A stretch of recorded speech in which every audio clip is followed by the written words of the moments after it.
Part 1. Dawn on a New Land before 1492.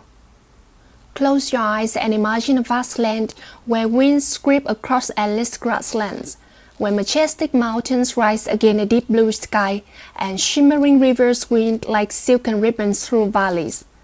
This was North America before 1492, a world untouched by the hoofbeats of Europeans or the creaking of ocean-crossing ships. This was the land of indigenous peoples who had lived, loved, fought, and told their stories for tens of thousands of years.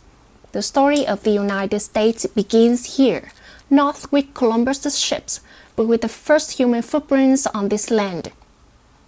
Imagine a time more than 15,000 years ago when the first group of people crossing the Bering Straits, a land bridge connecting Siberia and Alaska, now submerged beneath the sea.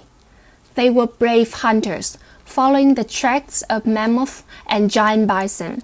These people, ancestors of indigenous peoples, had no idea that they were laying the foundation for rich cultures stretching from the East Coast to the West Coast.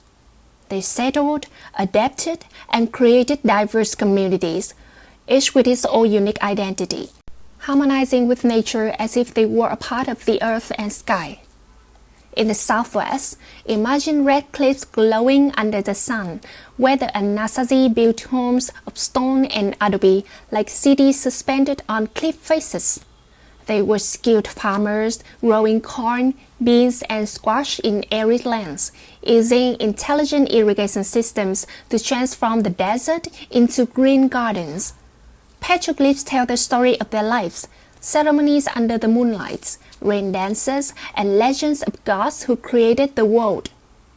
In the east, imagine the dense forests of the northeast, where the Iroquois Confederacy formed, a complex political alliance among 5 tribes, known as the Five Nations.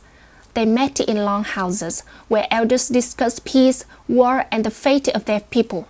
The Iroquois Constitution, with its principles of democracy and unity, would later inspire the American founding fathers. Though few would admit it, Iroquois women played an important role, holding the power to choose leaders, something the Western world at that time could hardly imagine. On the Great Plains, tribes like the Lakota and Cherokee lived nomadic lives, following the bison herds, their sacred source of life.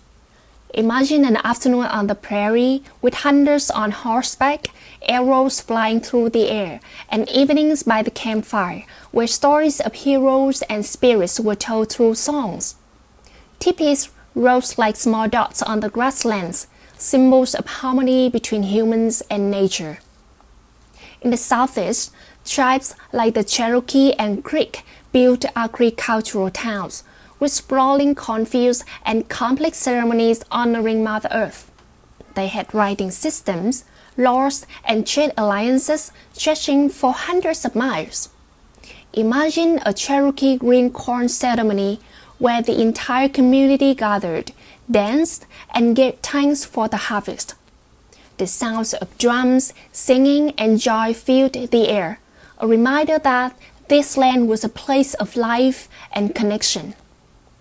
But not everything was peaceful. Tribes sometimes conflicted over land, resources, or honor. Battles occurred, but unlike later European wars, they were often ritualistic with the goal not of destruction, but of asserting strength or resolving disputes. Trade also important.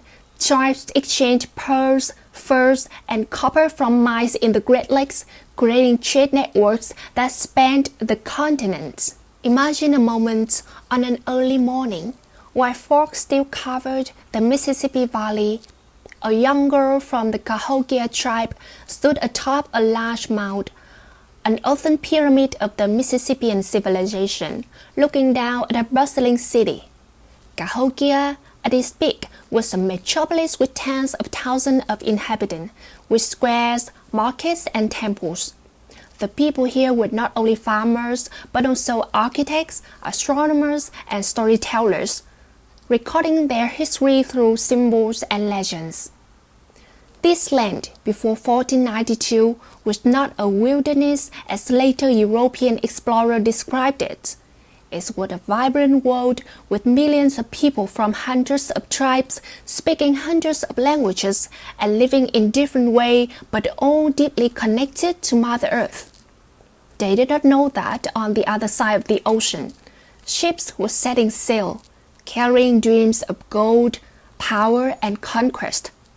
Those ships would change this land forever, opening a new chapter of glory and sorrow. As the sun set over the prairies, mountains, and rivers, imagine the indigenous people looking up at the starry sky, unaware that their fate was about to be swept into a great storm. This is the dawn of a story, the story of a land that would become the United States. But first, it is the story of the first people who lived, loved, and left an indelible mark on this land. And then, from the horizon, white sails appeared, bringing a new world, and also unknown conflicts.